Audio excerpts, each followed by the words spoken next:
आज मेरी सुहाग रात थी, लेकिन मैंने कभी सोचा नहीं था कि मेरा जो पति है वो आने के बाद मेरे साथ कुछ ऐसा करेगा। मैंने तो ना जाने कितने सपने सजाए थे कि आज कि जब मेरा जो पति है वो मुझे छुएगा तो मुझे कैसा लगेगा, मैं कैसे इस चीज़ का सामना करूँगी।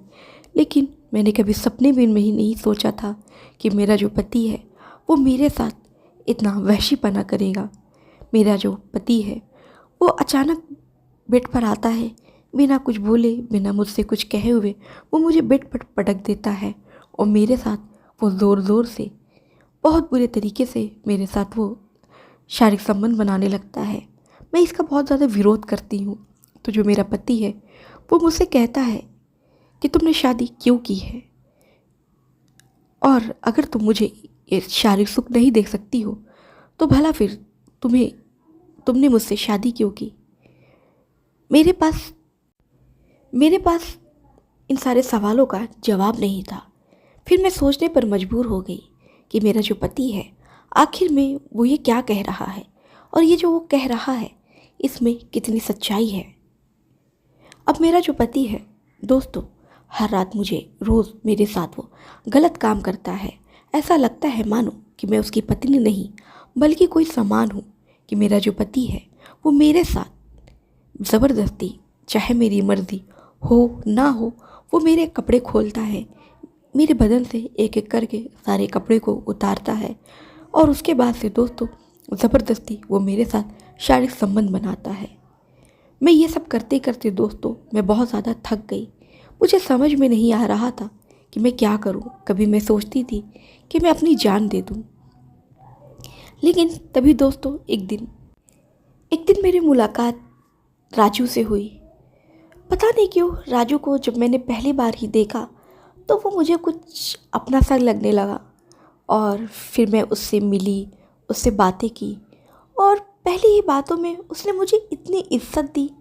ऐसा लग रहा था कि मैं इसी इज्जत की तो भूखी थी, और कब मुझे राजू से प्यार हो गया ये मुझे भी पता नहीं चला।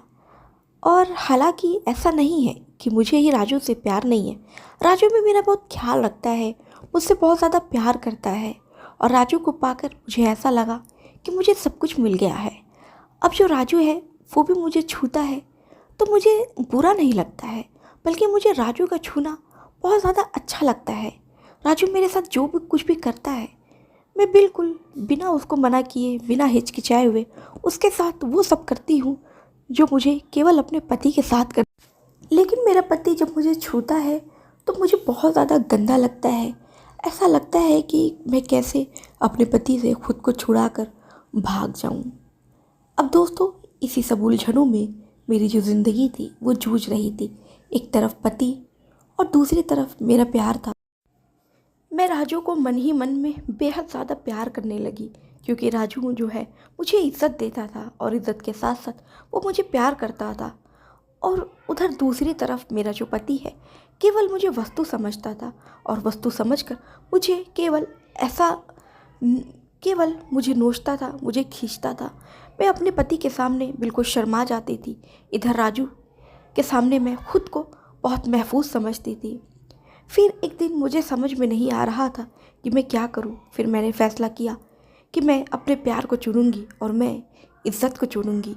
मेरा पति जो है वो मुझे कभी इज्जत नहीं देता है, मुझे केवल एक वस्तु समझता है। इसलिए आज मैंने फैसला किया है कि मैं राजू के सामने अपने दिल की बात कहूँगी और राजू से कहूँगी कि राजू अब हमें शादी के बंधन में बंध जाना चाहिए। अब ये बात बताने के लिए मैंने राजू को फ़ोन किया। हाँ हेलो राजू, कैसे हो? बस तुम्हें याद कर रहा हूँ। ओह, मैं भी तुम्हें याद कर रही हूँ। राजू, मैंने सोचा है कि हमारे रिश्ते को इतना वक्त हो गया है, क्यों ना हमें अब शादी कर लेनी चाहिए।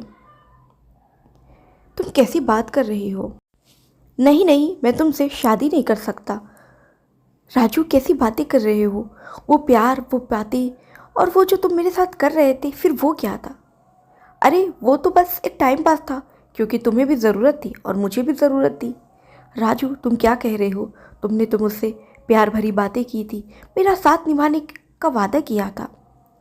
हाँ तो वो तो मैं अब भी तुमसे कर रहा हूँ, मैं तुम्हारा साथ निभाऊंगा, तुमको प्यार करूँगा, लेकिन शादी जो है वो मैं तुमसे नहीं कर सकता।